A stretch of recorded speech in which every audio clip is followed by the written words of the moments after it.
Welcome everyone. House of Prozaroff. Thoughts from the deep state, the melting snowflake. Hey, my opinions change over time, and as we learn pieces of information, we can make different decisions and we can come to different conclusions, right? But I've known for a long time, and partially because I got the education in African history that predates the colonization and all the craziness where we are at this day, where people make simple conclusions that Africa got messed up all on its own. That's simply not true. And I decided to make this video as a break because I've been doing other things for classes. But hey, I'm no expert in African history, and I don't claim to be. But I have interacted with people who say crazy things. You don't know where they get that from. I find very dangerous is the supremacy, which is people try to attribute to their group. Like I'm of the supreme group. It gives people a sense of pride, which is good, but it also gives people, especially in a more testosterone driven environment, to seek to label people as inferior. And it's not just testosterone. Testosterone is not a bad thing at all. It can get things done. It can get people to push forward. I don't like, and I do these videos for what reason? I want to bring people together, make people feel that they have a lot in common. We all came from Africa. It's looking like it. We all came from Africa, and it's a beautiful place. It's not just a place of war and violence, which has been falsely attributed to the continent. There are a lot of good people who live long lives there and enjoy their lives. And the past is as beautiful as the future may be.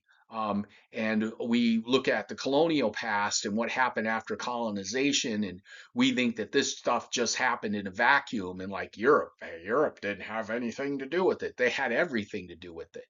The way they divided people up, the way they organized things, their control mechanisms. Hey, and it's not just Africa. You can go to India and find out about what the Britons did to the Indians in subcontinental Asia, right? So, and let's face it, Britons are not people from Norway. Britons and Norwegians are different, right? Spanish people and those from Czechoslovakia, they're different, right? So this isn't anything about anything but the truth, and have an appreciation for what it's like to be human, and appreciation for all of us. But slavery, and let me turn on the laser here. We can see the Atlantic coast of Africa, which there are a lot of kingdoms that once resided here before pre-colonization and during colonization. Africa also played a big role in colonizing the New World with slave labor. And that came about for many reasons because the Africans didn't want to give their people away. Let's say something very simplistic. The Africans didn't want to voluntarily give people away from their continent. That's not what happened. What happened here is actually the colonizers and the Europeans would actually, and let's me be specific, not all Europeans. We're talking about the Spanish, the English, the Portuguese specifically. That primarily, not every country in Europe was involved in the African slave trade, but the ones that were often came along the Atlantic coast. Okay, and I get it. There are some Arabs that were definitely involved in the slave trade too, coming from more the Middle Eastern side. But I want to focus primarily on the coast, and I'm no expert in this, but I can tell you it'll make good sense strategically when you understand how the colonizers, the Portuguese, the Spaniards, the English, how they were able to entice the Africans to engage in slave trade, right? Why would they even engage in slave trade? Yeah, the Africans, just like in the United States, we have prisoners, and we use prisoners to clean up the side of the road, right? That's not altogether different than any society in from China to Europe to Africa. But slavery was not necessarily prevalent in Africa. It was, for example, it became something that the colonizers demanded. And yes, the African leadership was complicit in that, sometimes, to their benefit, but ultimately not to the benefit of their kingdoms and their empires, because African kingdoms were very big. They were not just tribal. Okay, so the idea of just a tribe, they had African kingdoms as big as California. They actually had that conveyed huge unity, not simply tribalism. Tribalism is something oftentimes used by the colonizers, whether it be Native Americans, whether it be Africans, or whether it be other Europeans, to divide them up into smaller and smaller groups that are much, much more easier to manage than a gigantic group the size of California, right? So that's what you do if you're a cold-hearted colonizer who wants to take over the world. That's not what I'm about at all, or any of you, I imagine. But a deeper explanation of slavery. Why in the heck did this even happen? How could you entice people to enslave people on the subcontinental or on the continent of Africa, right? Well, you look at the coast, you see the coastline, and most people know that the area of Ghana and that holds historical places where slave trade took place, right at the ports, right at the coast of the Atlantic. Um, and that's not a big surprise if you go along this horn. You got the Horn of Africa, and you have this part of Africa, which is on the west side of the continent. Um, and from what I know is you had many kingdoms populating Africa, and many powerful kingdoms. And what the Europeans knew to do was go to one kingdom and offer trade. And trading was common, and trading changed as years would go by, trading between the Europeans and Africans. And then it became that the Europeans were interested in building up North America, South America, and in doing so, they needed labor. We know there were attempts to even use some Irish people in like sugar caning in Haiti and the Caribbean, and many of them died. They just were not used to that kind of heat. They had not been acclimated to it, and to go from Ireland to something that's like the equator is probably very strenuous to any organism that's not used to it, humans, whatever. Even for the Africans, it was very tough for them to do sugar caning. Many Africans did not survive that. So let's not act like it was a vacation for the Africans either. Many Africans died too in trying to do sugar caning and living on these islands as they were enslaved and forced to do labor to benefit the European colonizers. Let's just be real about it. It wasn't a picnic. Some of them survived. Yeah, I get that. Many of the Irish didn't survive and were no longer considered valid candidates for the expanding colonizers who just wanted the labor, right? However they can get it, right? That's what it was about back in those days.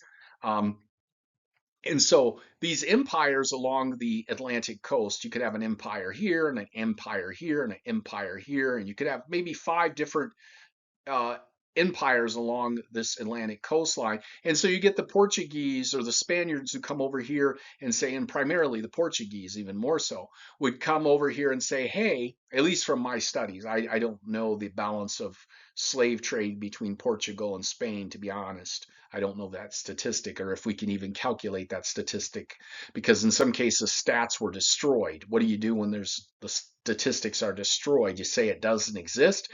Well, that's not true either.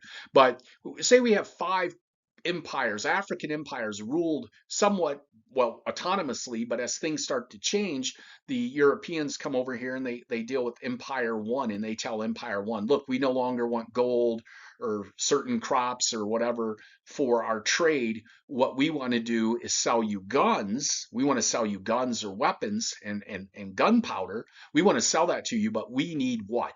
We need African slaves. We need slaves. So can you get us that? Well, hey, we're Africa. We've decided we want to trade in bamboo sticks, or we want to trade in some of our metalworking, some of the brass metalworkings we did. We want to trade you for that for guns. We don't want to trade people. Well, the Europeans simply come back and say, no, you only get guns if you give us slaves, right? Guns and slaves. We give you the guns and the gunpowder, you give us the slave labor that we need.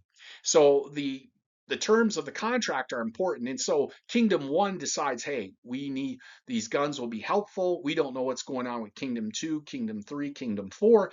We're going to go ahead and get guns as a backup plan.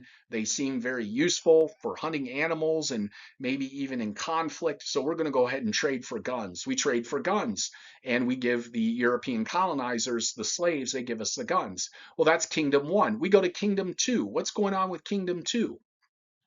And I'm giving you a basic civic lesson that you might have got if you were like went to school on the West Coast, but in a lot of places, the civic learning is limited for good reason. It's being done on purpose. Not everybody is behind it, but someone's behind it, right? So we go to Kingdom Two. Kingdom Two realizes Kingdom One has got guns. The Europeans come to Kingdom Two. They say, "Hey, how you doing? Hey, we want to trade. They've been trading with Kingdom Two for a while. Maybe they've been trading things like sugar and some kind of invention in Africa. And but all of a sudden the colonizers say, look, hey, Kingdom One is getting guns, and we would like to sell you guns too, or trade for guns and gunpowder if you'll give us African slaves. So what happens? The African colonies, not colonies, they're not colonies yet, they're still independent kingdoms. The African Empire Kingdom Two says, okay, we don't want to trade slaves for guns. The Europeans say, no, we want you want the guns, we need the slaves. We don't want any, we don't want beats and we don't want bamboo poles. We want slaves for the guns. So now Kingdom Two is enthralled in that. They see Kingdom One's got guns, they have no guns yet. They're going to say, wait a second, this is dangerous. This kingdom right to our to the west is getting guns. We don't have them. We're going to have to get into this game to protect ourselves. We don't know what'll happen, right? We have no intent to attack Kingdom One, but Kingdom Two wants to have guns just like Kingdom One. And in Kingdom Three, and in Kingdom Four, and Kingdom Five, and also note that many of the African empires did not enslave their own people. They went into inside Africa and went after other empires and their people or enemies that they had, if they had enemies, and used them as the slaves. They didn't just enslave their own people.